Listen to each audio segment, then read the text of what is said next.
well-regulated militia being necessary to the security of a free state, the right of the people to keep and bear arms shall not be infringed.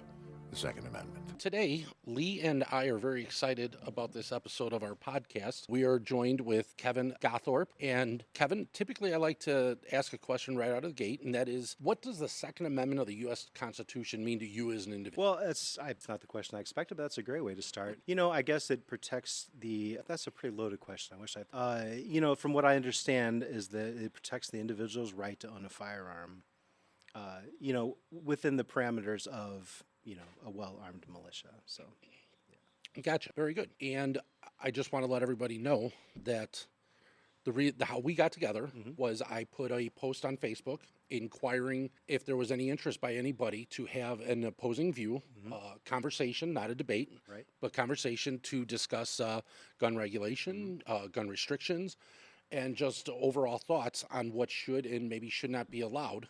So we appreciate it very much because we've been wanting to do something like this for quite a while. Yeah, for sure. And this is the first time we're actually able to. So my question to you would be, what made you want to join us? Well, I'm pretty invested in the whole argument for lots of different reasons, but just the chance to talk about it in a public forum. I think that I bring a perspective that maybe a lot of people don't expect from somebody that identifies as liberal and progressive, which I definitely do. Perfect. And usually it comes down to sort of a black and white issue, and people don't really want to discuss it, whereas I'm always happy to. So. That's awesome. That's great because one of the things that we try to convey is that when you're in an echo chamber, very little learning gets done. Right. But if you can have actual civil conversation with people and a perspective could be learned, whether it's by Leigh, myself, or somebody listening that just sits there and literally thinks to themselves, never thought about it that way. Right, for sure. And that's how progress is made. Yeah, and unfortunately, I feel like with the political environment that we've been living in for several years now, conversations like this are so difficult for people to happen. And when they want to be more like debates. Yeah. And I just want to reassure you that I'm not here to debate you. I'm here to have a conversation with you, find out what your thoughts are in this, and that we're sharing those thoughts with the people most of the people that are listening to us are, our Second Amendment gun people. Of course, right? Absolutely. But, I think it's really cool that you're brave enough to come out here and let them, hear a different perspective that they might not expect to hear. And I hope our listeners treat it with the open minds that, Joe and I are treating it here as well. So. Yeah, and like I said, I think my perspective is a little bit different. Yeah, cool, and I can't wait to hear about that. Yeah, especially in this area, too, because it's a very rural area. And yes. I think a lot of people that identify as liberal and progressive might be people that have come from larger urban areas. Yeah. Is that your background? Did you? No, my hometown is 900 people. It's very small. Yeah, all right. So, yeah, I grew up in a much more rural, conservative area than this. So. Was firearms like a part of your family's life? Oh, sure, 100%. Like everybody's. I grew up on a farm, so it was just another tool that every family had. You'd have a tractor, you'd have your farm implements, and everybody just had a rifle around. It was just part of growing up. It was just a tool. Yes. Okay. Gotcha.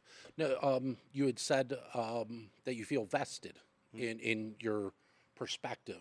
Would you like to expand on that? Well, sure. And part of it, like I said, is just my background growing up, because my entire family, not to put everything in terms of politics, but everybody identifies much more conservatively than I do. Okay. In my hometown, in my family, in this area with my neighbors and coworkers. So it's an important conversation for me to have for exactly the reason you guys said, because I think that it's easy to have a dialogue about it, but it just becomes such a polarized issue that people that I have on my side of progressive liberal, they don't want to discuss it with.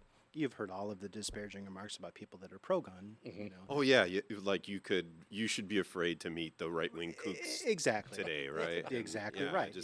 I hate that kind of thinking. Yeah, me too. And it's the same thing on a lot of my friends or family that are very conservative. They don't necessarily think that people can have a valid opinion. And progressives and conservatives are people too. Well, right, exactly. And like I said, I'm a very liberal, progressive person, but I grew up in the country, and I have a FOID card, and so I'm definitely straddling both sides of the fence on this particular issue for sure. So you're not anti-gun. You're not anti-gun ownership, no. Like I said, it was just a tool that everybody had when we were growing up. It was just So where do you think you part ways on a path to somebody that is a very strong gun enthusiast? Where do you think you would start your ideas? I mean, I guess if I were going to approach it from a very intellectual perspective and not just, like I said, growing up, it was a tool. It was just another tool that people had. But people didn't really abuse it in that sense. So I guess for me, it just comes, the point where it diverges from just being a tool or something that has a practical use to, well, I mean, I guess I could just boil it down to things that I don't think have a practical use for the individual, like, high capacity, firearms and things like that. That's kind of sort of the dividing line for me. So now people that go to gun shows and are fascinated by the technology and by all the different brands, that's not me, but I don't have a problem with that. I mean, it's just like car shows. I love cars and I love vintage cars and I'm fascinated by that. But I understand how people don't have any interest in that too. They just want to get in their car and drive it, For So I some guess- people, that's just a tool. Exactly right. A to B. Yeah, exactly right. So do I think people need to have, the fastest cars, and the biggest cars, or Yes. drive a tank? Right, exactly. I do think that that's totally fine as long as they can do it in a way that I think is responsible and doesn't affect the community very negatively, which is why we have speed limits, et cetera, et cetera. Yeah, gotcha. What do you think? So then, so you mentioned sort of like the magazine capacity part. Right. And right. do you, so recently in Illinois, they passed the PICA, right? The PICA Act or the PICA law. Correct. And I think I'm not an expert on all this stuff, so if I get something wrong, Joe, you're probably better at some of that more recent stuff than I am. But I think they set like handguns at like 15 rounds, and then rifles at 10. At 10, Yeah. correct. Is that? Are you comfortable with that? Have you thought about it that much? Where I you're haven't like, thought about is it there a that number much. in mind where that No, makes I mean, you feel better? I guess when or it comes down to it, I don't have a specific number in Yeah. mind. So I think it's just a concern of a lot of, parents and family members and community members that, what you hear on the news. Somebody comes in with, and they just shoot, 100 rounds, in a school or at a concert, whatever. So if there's a way to avoid that in my mind, then, we should. Seems good. Yeah. It like seems a good. So, good way. but yeah, like I said, I have no, I think that the right to own firearms is important, but I just do think there should be limits on the kinds. So. So correct me if I'm wrong because it's pretty early in the conversation, but it almost sounds like your view or perspective is that the public safety it is a big factor in who should own what. Am I close there? I think I would agree with that. Yeah, I think I would. Okay, I can appreciate that, and I think that's where that notion is common among pro or gun enthusiasts and people that aren't very much in favor of guns. Is that I think we all want the public to be safe, and anyone that is at all based in reality doesn't want any sort of mass shootings. Right? Like no matter what political side you're on, or that's just common sense. Nobody wants mass shootings. No, and I would say even take it further. Nobody really wants any harm brought upon anybody, and I think that's in common. I think the ideas of how we get there and what is allowed is where we start to diverge. Right, of course. You mentioned high capacity magazines, and there's a lot of people that maybe if they're not familiar with firearms, they hear a 30-round magazine. That's a high capacity magazine, but it isn't. A 30-round magazine is standard. That's standard capacity. But somebody that maybe isn't familiar with firearms hears that a particular firearm can standard magazine will hold 30 rounds, and that's just entirely too many. Yeah. And that starts to get into the weeds of difference in ideas. Yeah, and I think that's what it comes down to is that the language makes it just seem once again like it's just so black and white. So because I even brought this argument up years ago, I'd say, well, where do you draw the line? I mean, because you can't own a flamethrower or a machine gun, but I guess it turns out you can. I guess You can't own right. a flamethrower, Which yes. I was educated on that. You can, it's just not as easy to. You can't, go to Indiana and pick up a machine gun as easily as you could. One of we've had a local gun store owner on the podcast, and he's got a flamethrower on the shelf that you can walk in and purchase. And I actually thought about grabbing it, so just melting the snow on the driveway. There you go. I learned something interesting today. If you don't mind me sharing it with you, and so there are terms, and there's all kinds of terms, and we could certainly argue over terms, but there's this term that gets thrown around a lot. Maybe you've heard it called common use, like weapons that are in common use. And then there's this the part about being bearable, and it's pretty clear from what I read today, that from reading other writings by like Madison and Jefferson about what they meant about bearable, and it was sort of like something that you could carry, right? And so they were sort of like because they were both politicians in their home states, right? And so they wrote a lot of laws, and obviously wrote a lot about the laws that they were writing to each other and in various publications and stuff. And so, they really did look at that. To me, my understanding is that the protected arms, and arms being like a pretty broad category to them. So it could be like a sword, it could be like a knife, it could be a pistol, which they would have always called a pistol. Like they would at the time, they wouldn't have referred to the pistol as a gun, but it would have fallen into the category of arms. And then, of course, something that you would, and this was their word for it, that you would shoulder. So that would be like a rifle, right? And those were the things that they thought were protected, right? And, they're thinking about their experiences with government and having government try to take their arms from them to subjugate them. So they were very concerned about the right of the people to keep and bear their arms. What they weren't including is in things, because they did exist, would be something like a cannon. Sure. Would be something that you couldn't carry, and therefore, because it couldn't be carried, and because it wouldn't be in common use to be carried by the average person, that would be something that the government would be able to regulate. Yeah, interesting. So I thought that was very interesting. I think that's very interesting also in one of the phrases that gets thrown around quite a bit is common sense gun laws. Yes. Again, that's subjective. What is common sense? But one of the points that I look at is that phrase gets used even after some common sense gun laws have been in place. And there are a lot as far as owning fully automatic firearms. You can, if somebody wants to debate or argue if that should be allowed or shouldn't, I guess that's a subject that can be broached. However, the fact that is not allowed can argue that we already have some common sense gun laws.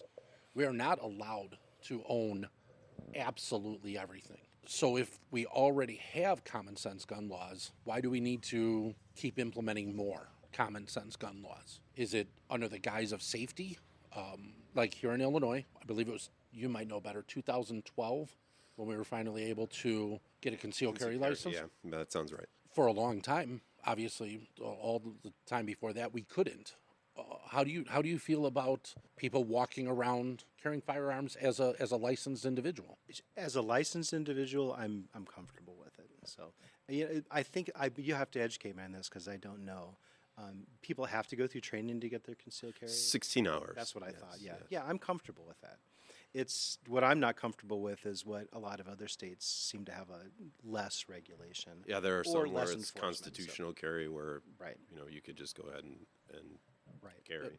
29 states now have Yeah. constitutional carry. Yeah, I'm not super comfortable with that for the same reason that, and I understand that it's not a constitutional right to drive, but it is a very common sense comparison for a lot of people that, I want people to know what they're doing and that have expressed some sort of responsibility for it, so. Yeah. Because I feel like a lot of the arguments that I hear against it are, and I'm sure a lot of this is very typical things that you have to counter before, but if people are carrying firearms in order to protect themselves from our government, I mean, you're going to lose no matter what, right? If it's you versus the government, Well- you don't have a chance. I mean, I think I understand the fundamental principle, but in reality, It could end up being a long podcast because that yeah. I actually think so, too. don't agree with that. Yeah. The Taliban fought against us for a very long time, very effectively. took down two superpowers. right? And Back to correct, back. Yeah. correct. And then we have a tradition of that as well. Yeah.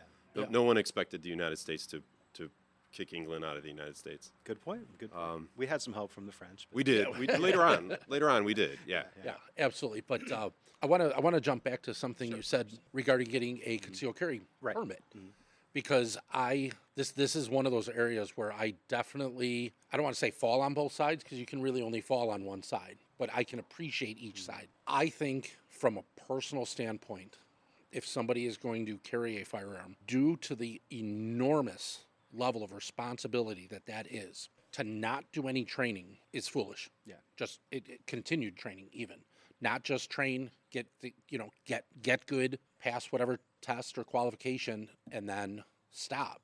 The continued training, in my eyes, is paramount. But I also understand that to take a concealed carry class, a lot of times is not inexpensive. To process the application, it's been a while, but is it $150? It is $150. I believe it's $150. So your class could cost $250, $300. Just to get the license is another $150. After 5 years, you have to renew it. And there are some people that financial hurdle could be looked at as an infringement because they don't have the extra. And that doesn't even count getting a firearm and then doing the training. Right. Training with a firearm can be costly. It can get expensive quickly. I do. Yeah, if you think that the Second Amendment includes keeping, which would be owning, and if you agree that bearing means carrying, I think that you could make the argument that the Illinois law requiring concealed carry licenses disproportionately disenfranchises poor people. Right. Yeah, absolutely. And I want to say for the record that I'm not a Marxist or a communist. But what you're saying actually appeals greatly to the Marxism in me, because Okay. just like for licensing for driving, for example, there are lots of ways that the poor people absolutely have their right to life, liberty, and pursuit of happiness infringed by the basic costs that the government puts on us. So, And you probably won't get much of an argument from me on that. There's there's a lot where I feel our government is more in our way. yeah. Would you get? Than helping us. Yeah. Would you guys be open to, like, what if training in firearms was free from the government, or if the government paid private entities to give that training? In theory, I think that people, makes a would you certain guys amount of sense. Support that? The problem I have is I don't see very many efficient government programs that use our tax dollars effectively and efficiently. What I do think is that there are ways to make it more accessible, whether it's making your training a tax deduction so that you have a little bit of back end benefit, removing some of the fees and taxes on firearms and ammunition. That gets a little bit of a gray area also. But I do strongly believe there are a lot of people that could, and maybe even argue should, have a firearm for self-defense of their family and themselves, and they don't because of the hurdles that are in place in Illinois. Oh, for sure. And I disagree with that. I strongly disagree with that. There's another thought that goes through my head, and sometimes you can tell me where you think about this, that sometimes that process of getting yourself to the point where you are stable enough and have accumulated the wealth is sort of not such a bad thing, because then you have a track record that shows that you're capable and responsible. Yeah,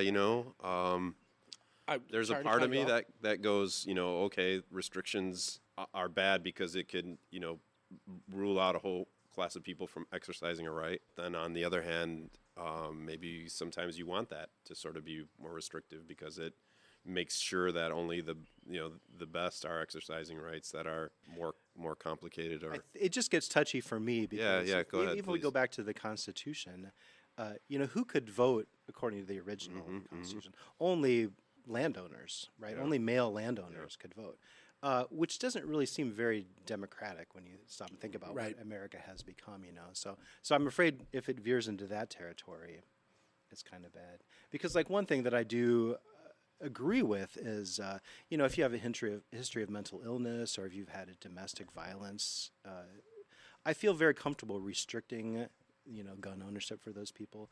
But I also am not comfortable with, like, it's a lifetime ban, for example. So, like, if you make a mistake or if you're going through a bad period, I think that there should be some safeguards. But I think you should also be able to prove at some point, look, that's not, I'm past Yeah, I think that. Joe's brought that up before, sort of Yeah, about. one of the topics has been now currently, if you're a convicted felon, it's an automatic Right. no go. You're Which not allowed. doesn't make sense to me, because if you believe that our criminal justice system works, then you should also believe that people are rehabilitated at some point. Just like the right to vote, I don't think you should lose that for a lifetime just because you've been convicted.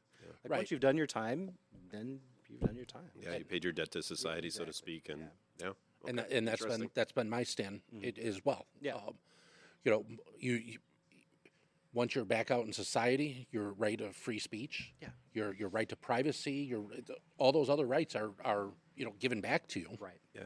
In addition, I think that was an additional thing that I sort of discovered today that Jefferson and I think Madison as well were interested in. They're really interesting people because they're reading Italian, so they're having to translate Oh, sure. And legal Greek- documents Greek, and stuff Latin, on the everything. yeah Sure, yeah 100%. and so they're looking at this Italian legal scholar.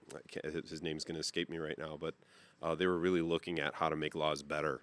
They were looking at how I think punishments for sort of firearm offenses resulted in lashes. A lot of things at that time resulted course, in right. they used colorful language like 13 stripes with the whip Yep. kind of thing. But they were looking for really more. I think when they were I think the law that they were going back and forth about was hunting, and if you were hunting out of season or if you had hunted on someone's property illegally, or ordinarily that would have resulted in 9 stripes with a whip.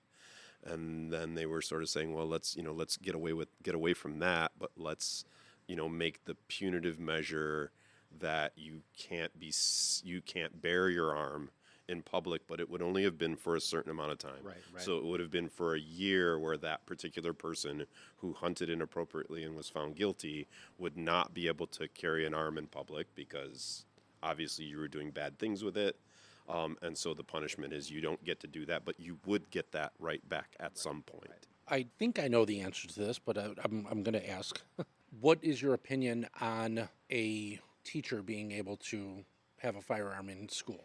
Well, I mean, I used to be a teacher, and I used to, and I have a child in school now. So, I guess it's not just as clear cut as I'm going to make it sound, but I am against the idea. Yeah, I don't want to get really deep into something that I'm not really confident talking about. But, Sure. But just my gut feeling On the is, surface. my gut feeling is I don't like it. So Gotcha. I just don't like. And partly too is because I mean teachers have enough responsibilities and they've got enough stuff going on. And I understand the teachers that are very confident that feel like that would make them in a position to better protect their students. Correct. But I just don't think that that's their role. So yeah. So if I had to say, I'd say I'm definitely against it. Gotcha. My reasoning is not 100% Yeah, solid on yeah. that, but it's just my gut reaction. Is I would prefer not to have the teachers armed. So I just hate to have a hug fest or anything out at the park, but it's so refreshing to hear somebody say to acknowledge that I haven't my thinking isn't complete about this. Right. One of the things I'm not complete. You describe yourself as an absolutist. A few of the people that we have had on, I don't know that I'm there yet. And so I'm in that category too, where I'm like, Yeah. my thinking isn't complete on that. I think it's getting better and better as I go along and I learn and I talk to other people. What the conversations are for. Yeah, exactly. And I just really appreciate the fact that you're able to come out here and say, "Hey, I don't feel like I'm on real solid ground with this," but you're willing to say, "Hey, this is what my gut is right now." Right. That is so. That's well, and part so of it cool. too is because like I said, I grew up in a very small town. If you get divorced in a small town and you get remarried in a small town, you still have to get along with those people. Yeah. Like I said, most of my family and friends are much more conservative than I am. They're still my family and friends because, when you cut somebody off in a small town, you're going to see them again the next day or the next week. You don't flip Sure. somebody off because that's going to be somebody's grandma. You just have to learn Right. how to deal with these problems. We disagree about a lot of things, but we still find ways to get along. And that's always been important to me. So. Are you in? I'm not sure if you're familiar with it, but you can let us know if you're not. Are you in favor of an assault rifle or assault weapon ban. I know a lot of that comes down to how you define a certain Correct. weapon. Because once again, I hear a lot of people say, well, you don't even know what it is, so you don't have rights to talk about it. Well, then educate us so we can have 100%. a conversation about it. Because like I said, you reference these mass shootings like the one in Las Vegas or whatever. And those are nightmare scenarios. And I think a lot of people Absolutely. would say, what can we do to avoid that? And it seems like a common sense thing to say, well, just limit the number of bullets you could actually shoot at one given time with one bullet trigger. So, But I liked, I got to jump in because I liked, you put a question right in the middle of there, right? And that question was, well, what can we do about this? right. And I think often the answer is unrelated to firearms. Like you said, the assistance for people with mental health in this country over the past, I'm going to say 40 years, but it might be even a little bit more than that, has drastically declined. And I don't have a chart that shows any correlation, but in my mind, thinking about the way society has gone, I would not be surprised if mass shootings and gun violence has increased while the assistance for mental health has decreased, if I'm explaining that properly. Yeah, for sure. I totally understand what you're trying to say. I don't know anything. Yeah, and I guess don't it have comes anything down really to, add, but- have we been funding mental health facilities, at the same levels that we were in the past? I don't know. I just No, don't know the answer to we that. haven't. Yeah, We so- haven't for about 40 or 50 years. Yeah, so, so that's one answer. But I guess I'm going to assume that both you guys are gun owners, Yes, responsible gun owners, which is why we're having like to think so. Right, Yeah, exactly yeah. right. And a lot of my friends that are gun owners, I consider them responsible, intelligent people. So what it comes down to for me is, well, what do we do about these people that are not responsible, Wow, great point. are underage, yes. are clearly unfit to do a lot of things, let alone have access to a firearm? I mean, what do we do about them? How do we prevent them from this kind of violence that seems to catch all the news? So, because I'm comfortable with addressing the mental health issues for sure. I did mental health counseling for quite a few years when I lived in Champaign. But I'd much rather have one of those people come in with a baseball bat to my child's school Sure, than, some sort of assault rifle. sure. Less And- perilous for sure. Right, right. Well, and what it really comes down to, the vast majority of homicides with a gun, the overwhelming majority, 90%, right? give or take, I think right, that's a really is- close call statistically. in low-income inner-city violence. So, where I start to have a real problem, Involving like usually gang activity. gang activity, Yeah, sure. yeah. So the problem that I see and have to deal with is limitations being implemented on me, friends, other responsible gun owners, when the people that are causing the problem aren't paying attention to those laws in the first place. They're not following, they're not abiding by very many laws. Just most of the time the gun is held in hand by somebody that's not even supposed to have it. So if there's going to be laws and rules in place to limit what could be sold, they're not going to care anyway. They already don't care. Well, it's my understanding, and you can correct me if I'm wrong on this, but I'm under the impression, have been put under the impression, it's probably the best way to put it, that a lot of like the handguns, like in Chicago, for example, come from like Northwest Indiana, where they have much, I guess, less strict laws. So, There are I mean, wouldn't that be conflicting the reports, answer but is there's- to, right, wouldn't that be the answer is to make sure that like on a federal level, or at least state by state, to make sure that people are all kind of enforcing the same rules so we don't have that sort of problem? So, My short answer is no, and here's why.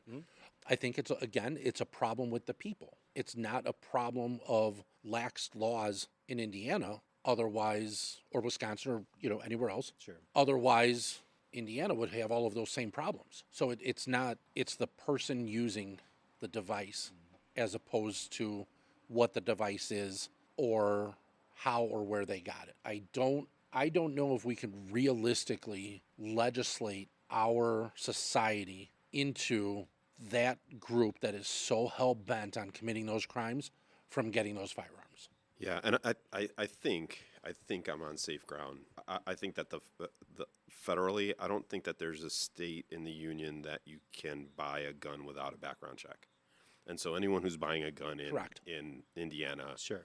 has to go to what's called a FFL, which is a licensed firearm dealer, and that firearm dealer has to make a record of that transaction.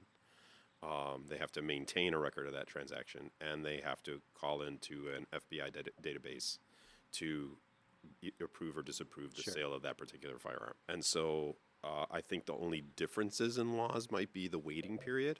So I think maybe in Indiana, and I'm not sure about this, I think it's possible you might be able to just buy a gun at your point of sale and take it with you in Indiana. I'm not 100% sure of that. Whereas in Illinois, you would have to wait 72 hours. Right. Minimum 72. Yeah. There's times it comes out to 8 or 10 If days. they need to, if they're doing some research or what have you. So I'm not sure how that would be any different. Like, Right, from because how- somebody purchasing that Yeah. weapon in Indiana and then giving it to somebody that shouldn't have it because they're not allowed to purchase it, that's already illegal. my Chicago police friends who are listening, and those of you that have some experience in this category, I'll reach out to you, separately. I would like to get to the bottom of that question. Yeah, because like I said, and that's sort of know. Yeah, I know, always because sort of I've heard been that under as that well. impression, yeah. Absolutely, I've certainly heard that as well. My gut is telling me that most of them are stolen. But it's also possible that a good portion of them are sort of purchased legally. If I grew up in Chicago, so my upbringing is the opposite of yours. I think, sort of polar opposites. I grew up in a very gang-ridden neighborhood in Chicago. Lots of my friends were involved in gangs, and so it's not but they would be too young to buy handguns. I was sort of going to say, well, you could have your Pee-wee guys go in that don't have records yet and buy things for you, and that's certainly possible if you could get some younger 21-year-olds to go make purchases. You could certainly quickly get some guns into your gang because they just don't have criminal records yet. But I think by and large, most of the kids that were going to get into that were into the gangs well prior to their 21s and already had established some decent records by the time. So I don't think that that's probably a major source. I'm guessing a lot of them are stolen. Yeah. And I guess to kind of globalize that line of thinking, like if you're going to say, well, obviously they're criminals anyway, so obviously they're going to get them illegally because they don't care about the laws. Yeah. Well, then we could say the same thing. Why have any laws about anything? Because there are always going to be people that are going to break literally every law we've ever, which is why it's a law, Why do we have speed limits? Everybody speeds. Everybody speeds. Sure, but some of those laws are regarding the guns are in place then so that if a crime is committed and they're caught, then there is retribution. Right, for There sure. is consequences to the action. Yeah. A lot of times the laws, they're a reaction. They're the consequence. The very few of them are preventative. Right. Like speeding. Sure. If you get caught, you get a ticket. The speed limit doesn't actually stop you Right. from speeding. Yeah. And I guess, once again, I'm not a legal scholar, but a lot of that falls under the sort of line of victimless crimes in the sense that, there's no victim when you speed. Right. There's only a victim when you get into an accident. Yeah, So. it's interesting that you brought that up because in some of my research that I was doing, I came across that term, victimless crime, but they applied it to firearms owners who have a Second Amendment right, but when you make a law that infringes on the Second Amendment right, like they haven't committed any crimes. Correct. And I hate to I don't hate to. I'm proud to refer to the founding fathers a lot, but really not because I think they were sort of infallible in their reasoning, but just that they really did believe in reasoning things out, and they did research, like a lot more research than I probably will ever do on all of these subjects. And so I do, hold some of their opinions in high regard, and they sort of were very dim on the idea that you would make anyone suffer by law that hadn't already committed a crime. They were not real cool at the concept of you need to restrict freedom. We restrict freedoms for Joe Dano. Joe Dano hasn't committed any crimes nor been found guilty of any crimes. And so why would we create him? Why would we have him be a sort of the victimless? And I'm glad you brought that up because right now, currently, I feel not victim. I don't want to play a victim, but there are firearms that I very much would be interested in purchasing and shooting. And participating in some of the sporting events, and I can't go by them because they're on the list that categorizes it to be not legal to buy in Illinois any longer. And I can very confidently sit here and say I haven't done anything to deserve not to be able to go get that. Yeah. But that's where, to me, that is a very direct infringement that I cannot go purchase some of the firearms I want to. Well, it's funny, and you can totally edit this part out, but I mean, the last time I shot a rifle, and I think the only times I've shot a rifle in the past 40, 30 years, is at people. And cannons too, because I used to do Civil War reenacting. Oh, Gotcha. Okay. awesome. I'm like, I'm only Glad we got around to that. I've only shot at people, Yeah. Yeah. If you ever get the bug, we go shooting pretty regularly. Oh, no and kidding. You know how Fantastic, to yeah. get a hold of me. Good, for sure. Lee's a certified trainer and Oh, instructor. fantastic. That's actually how we met. Yeah. So I would use the word that we train and shoot regularly. Yeah. Maybe not as often as either one of us would necessarily even like, but probably Life is more. busy. But probably more than a lot of people. Yeah, and like I said, it's just why I thought it was interesting because, I'm not like the typical like liberal progressive person when it comes to a lot of these issues because I just, my experience and background has not been like that at all. So I don't have a fear of guns or people with guns. I'm very comfortable with that. But Are you anti AR-15? Whether it's an AR-15 or an AK-47, something where it's got the 30-round magazine and can shoot pretty quickly. I would feel much more comfortable if there were stronger regulations on that particular type of weapon or more. So Yeah, I'm not a big fan. This is, where I'll probably, anger a lot of people that see things a lot differently from me. But I don't really like the mixing, the Second Amendment types, which we include ourselves in, right? I hear this a lot that, it's just a semi-automatic rifle, so why differentiate it, calling it an assault rifle? But yet, if you laid out every rifle available and told me I had to go fight in combat with one, I'd probably pick that one, right? So there are characteristics of the AR that make it particularly suited to. It's particularly lethal, right? I'm not going to. I don't believe that it stands out as unique enough where it should be restricted because I do believe that it is in common use. I have a little bit of a problem with. I don't like to be deceptive. I like to be really straightforward and Throw it out there as much as I possibly can in all of my dealings. And I do think that there are characteristics of the AR-15 that make it uniquely lethal, right? I also think that it is in common use. Okay. So I think it's protected by the Second Amendment.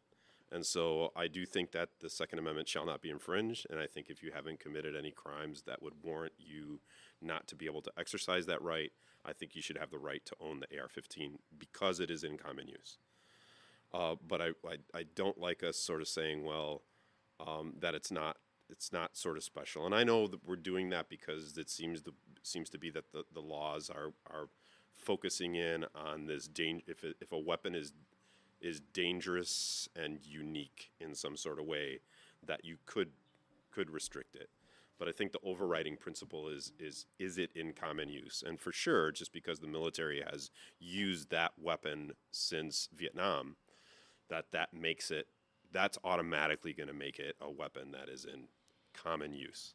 And it includes the 20 and 30 round magazines are ubiquitous, right? So I think that those things are going to be difficult to argue from a Second Amendment and constitutional standpoint. I think you're going to have a hard time getting around it. But to sort of say that it's the everyday, ordinary, it's just a semi-automatic rifle. Well, then why would you pick that one if you had to go fight right now? Why would almost anyone who knows anything about the weapon system pick that? You're not going to pick the M1 Garand, right? Mm-hmm. Unless you're from the greatest generation, right? Right. And you're 90 plus years old, and that's the weapon that you're familiar with. So I think there's a little bit of chicanery that I'm not a big fan of.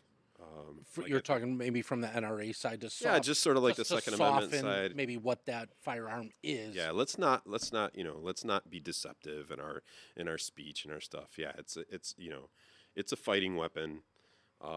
Yes, you can hunt with it. Yes, you can sport with it for sure. Those things are legitimate, and you're welcome to do it. But like, it is also particularly dangerous and oriented toward fighting. Like that's It's also very easy to customize to one's liking. yes, yeah, And that yep, makes all it those very things. appealing. Right. It yep. can shoot a .223 round, so you can go out and find .223 ammo fairly inexpensively.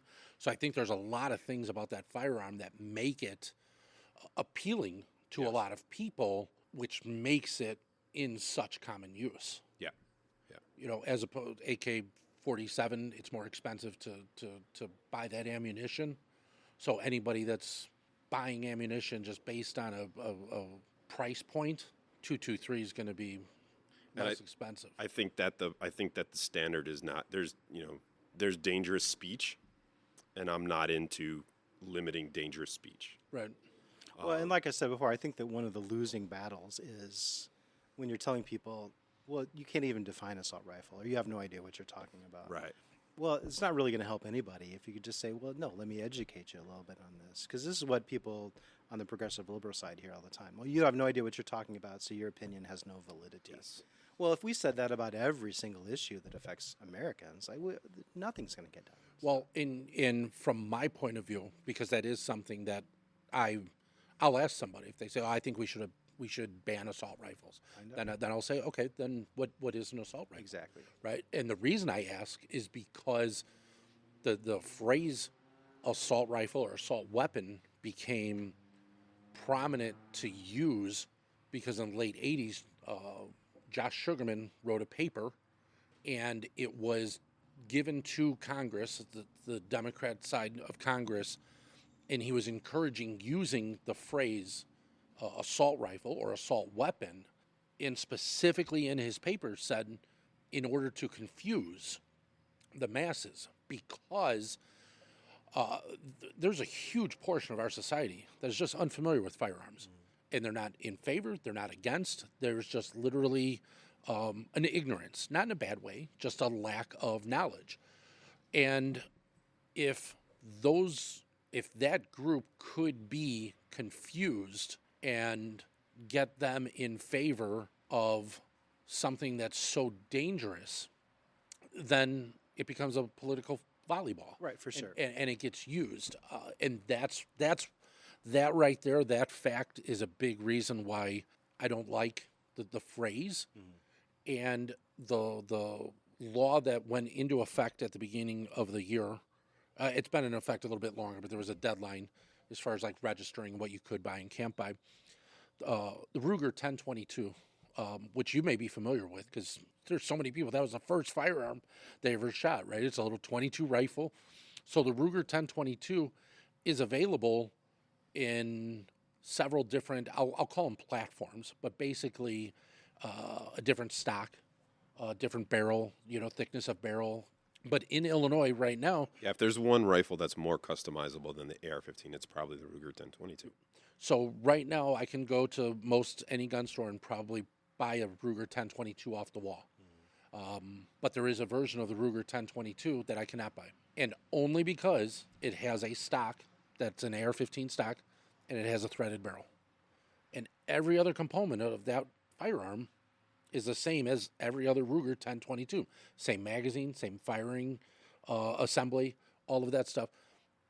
But the ability for people to use assault rifle to cover such a broad category, to me, starts to get dangerous.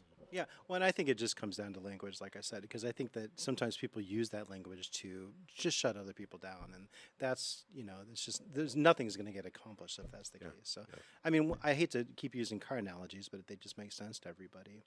If my wife or whatever, she doesn't care if it's a Hemi engine. Right. She doesn't care. She just wants to be able to drive the car, know. But to tell her, well, you don't know anything about driving because you don't understand how to break the engine down. Well, that's not really going to help educate her or win any argument, that's for sure. No, I agree, and that's why we're having these conversations. Exactly. Right? Is that if when we're all done with this podcast today, if one or two people are enlightened on any of it, then mission accomplished. Yeah, and I guess I have a question. And once again, I didn't do any research or try to come up Sure. with facts or statistics. I just wanted to show up and talk. But like the history of the, it's my understanding that you can't buy a Thompson machine gun, or they stopped making them, or they stopped buying them, or they were restricted in some sense. Is that not true? So or is- semi-automatic means that you pull the trigger, and every time you pull the trigger, but I'm a specifically bullet talking about fires. like from the gangster movies. Right, right, yeah, like- yeah. I'm getting to it. So, Okay. so semi-automatic would be you pull the trigger. Right. Interestingly, you can pull the trigger almost as fast as a machine gun. People get surprised by this in training all the time. We're in that five shots per second just pulling the trigger. Sure. So certainly, a fully automatic, which would be a machine gun, would be one pull of the trigger, and then multiple rounds could be fired. Right. I think we're looking at a difference. I'll get over my head here, I'm sure. And I know there's our gun aficionados who will tear me apart. So okay, I think probably your machine gun, your fully automatic, are firing bullets in the 1/10 of a second or less rapidity, firing another shot. And then if we sort of think about 5 shots per second, we're in the less than a quarter of a second. Yeah. Just pulling the trigger. It's not a huge difference in lethality. I think that the difference would have been, again, goes to the common use, and was it portable? And for most of history, the fully automatic version of a machine gun wouldn't necessarily have been Sure. portable. Why one individual soldier? That technology, came later. So I don't know if that helps clarify, anything. I don't hear too many calls. I'm sure there are. I don't hear too much angst in the 2A community about getting rights to machine guns back. No. I know that it's out there, but it doesn't seem like It's that's not at the prevalent. forefront. It's not that- prevalent. that Yeah, it I've doesn't ever seem come prevalent. across. But so you can purchase a rifle. Yes, and that's the other thing too. You can get them in some states. You have to pay a tax and get what's called a tax stamp from the ATF. And if you get that tax stamp from the ATF, you could buy those. What for other people would be illegal, those kinds of guns, and you can get them for various purposes, like reenactments of Right. things and stuff like that. Yeah. So maybe that's another reason why the Second Amendment side doesn't pursue that as much, because there are avenues for you to still exercise it. But you From have what to I jump through understand, hoops. it's a $40,000 to $50,000. Oh, really? Is it that? Yeah, I'm when coughing. it's all said and done, that's about, from what I've heard. I've never really looked into it because I'm not that interested. But a person has not been able to buy a Tommy gun, as you've seen in the gangster movies and stuff like that of the 20s and 30s, for quite a long time. You can still purchase a firearm that looks like it. It just functions a little differently because the main component is that it cannot be an automatic. Right. It has to be semi-automatic. Yeah. So the other thing that sort of has always, every time this subject comes up, I try to think. I think that I don't know that I was ever anti-gun. I think the first time I fired a gun or touched a gun was in basic training when I was 19 years old. And prior to that, I lived in Chicago and had no access, no experience with any kind of firearm. I think that what comes up in these conversations, or sorry, I try to put myself on the other side or think back to when I didn't have experience with guns and firearms. So yeah, now I've got my train of thought back. So I think that there's a logic on the sort of, if you want to call it anti-Second Amendment or pro-gun, common sense gun laws. And I think for some people it's like very basic, or it would have seemed, if I had that point of view, it would just sort of be like, well, the less guns we have out there, right, the less gangbangers are able to get their hands on them in Chicago, right? And so if we just restrict all the guns, so if we sort of take a collectivist viewpoint, right, we restrict everyone's access to firearms, then we get the additional benefit of that the people that do bad things with firearms has a hard time getting it. At some point, they won't have access Right. to them. We Then? just you can't get blood out of a turnip, sort of like you just at some point you just run out of options. I just want to throw that out there. I don't necessarily. I don't believe there is a correlation between more guns, more crime, less guns, less crime. And I say that because it's not necessarily how many guns, it's who has the guns.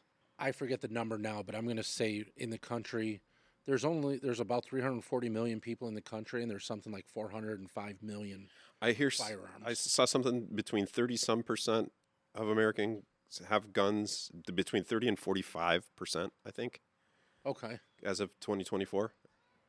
Yeah, and I could see that over the past few years with some of the chaos that has ensued through the country.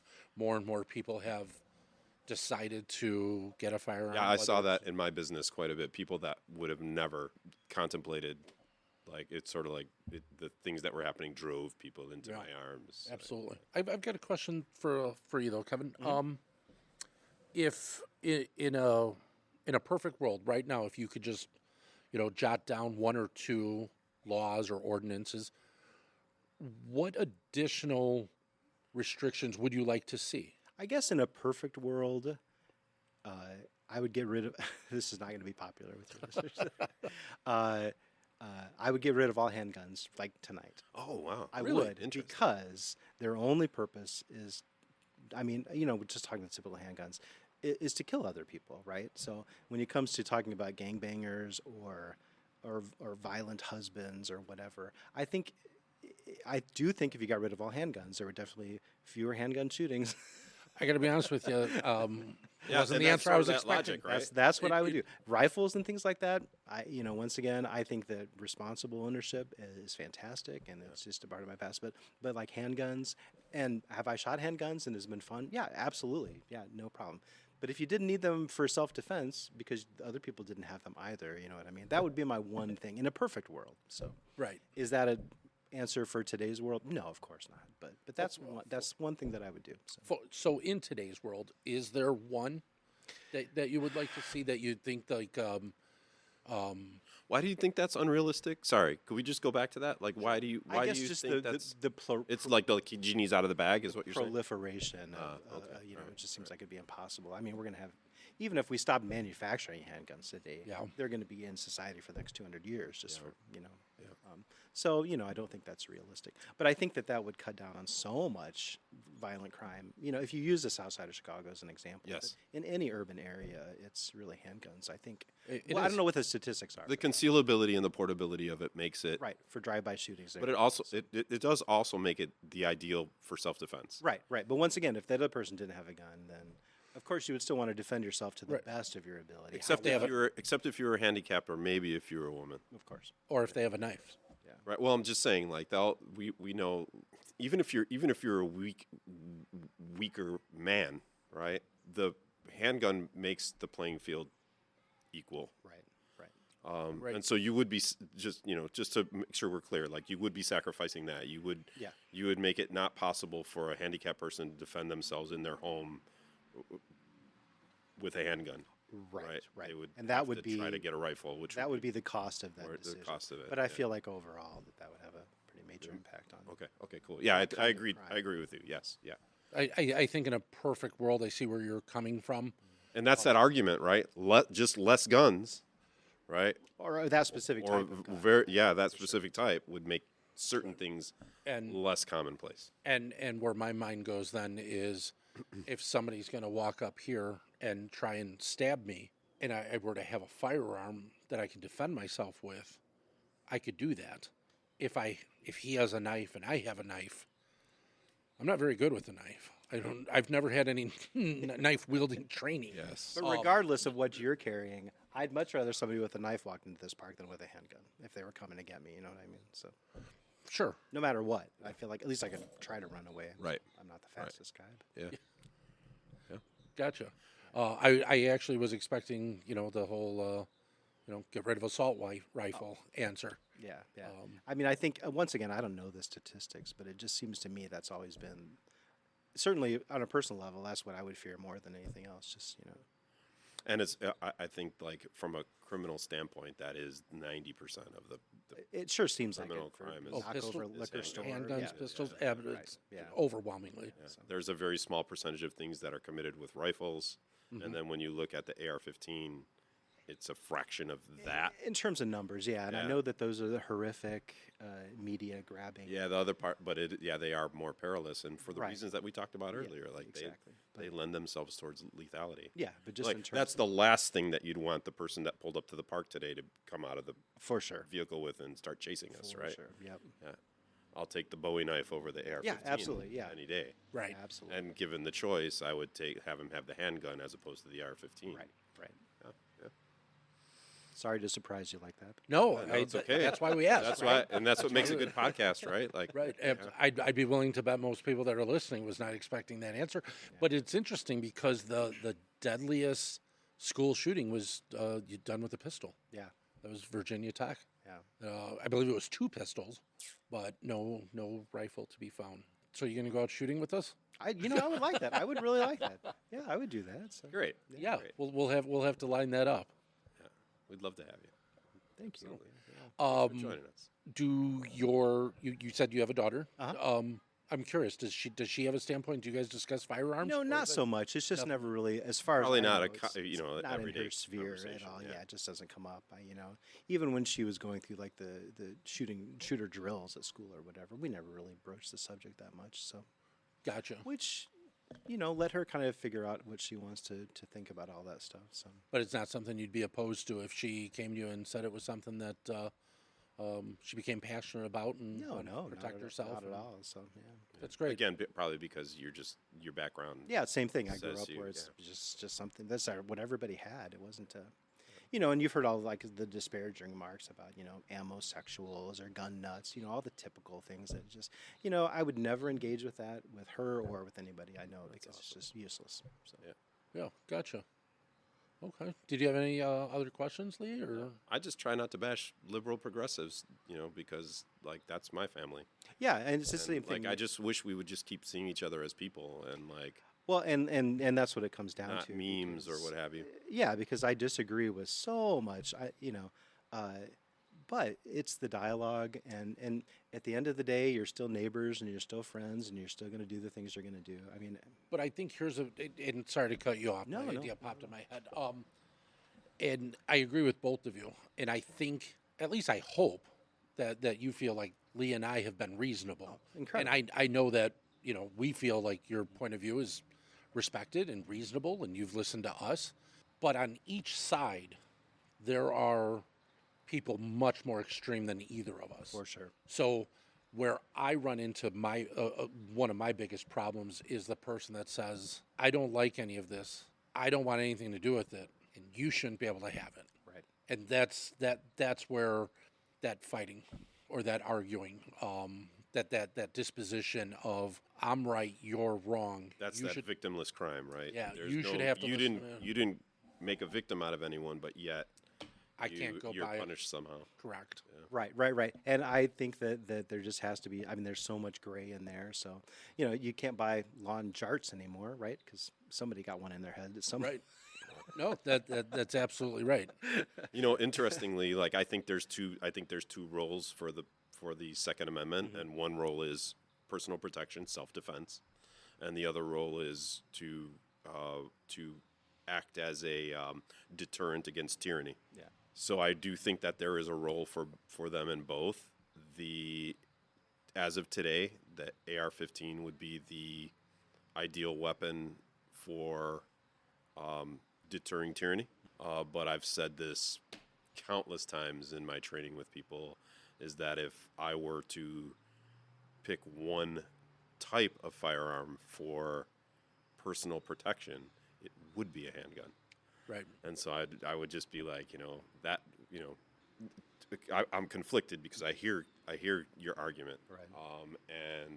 But at the same time, when I think of the person who is going to be the victim of the knife attack, or is going to be the victim of the rape, or whatever forcible felony you can imagine, the best defense against that is the pistol. And the reason it is because it's something that you could have with you almost all the time. Sure. Thomas Jefferson carried a pistol in his pocket when he traveled, when he went out. Yeah. And so, it's the way you protect yourself if you want to be protected. And it's the guarantee that someone stronger, faster, and meaner than you can't always get the one up on you. Ultimate equalizer. So it is. Yeah, it is. Just for the people that, obviously this is audio. Yeah. While Lee was telling that story, Kevin was, I'm assuming, Loading a muscle, correct? Right. So, so obviously there's that notion that what Thomas Jefferson was carrying as a pistol wasn't nearly even as lethal as a pistol. You had to be good with one shot Today. Hold on a second. Right. But, and a lot of people aren't aware of this. I believe it was 1712 or 1719, in that range. It was quite a bit prior to our Constitution and the Second Amendment and whatnot. And there was a firearm available that was manufactured that shot repeatedly, similar to a Gatling gun, a little bit different. It was called a puckle gun. So when people say, but it took a minute to reload, 8 shots a minute is what that firearm was capable of. It's amazing. In amazing technology. But I think that our forefathers also, I don't think they were morons. I think that some of them were very, very brilliant. I hate to assume, but I think it's safe to assume that just like us today, at some point, there's going to be a lot of people driving around on drones from spot to spot. For sure. Because we all know technology just keeps advancing. And they did with firearms. They knew firearms, the technology of the firearms would advance. I believe that. But if you didn't have any other questions, Lee, or any closing statement points or anything over there? I think we could go a long time, but I think this is a good place as any to stop. Yeah. No, Not to it's- say we can't get together again. Yeah, I would love to. Yeah, if you're interested, We'll I'd see love what to do it comments again. get. Yeah. What comments get typed No, in. I'm and- happy to be the token liberal if you guys want to bring me back. Oh, that's awesome. That's awesome. Well, I want to thank you very much. We tried to make it happen a couple times. Ran into a couple. I think one was a weather issue, and a little bit of scheduling. But I'm glad we were really finally able to. It was well worth it.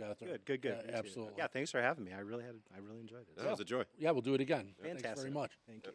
Thank you.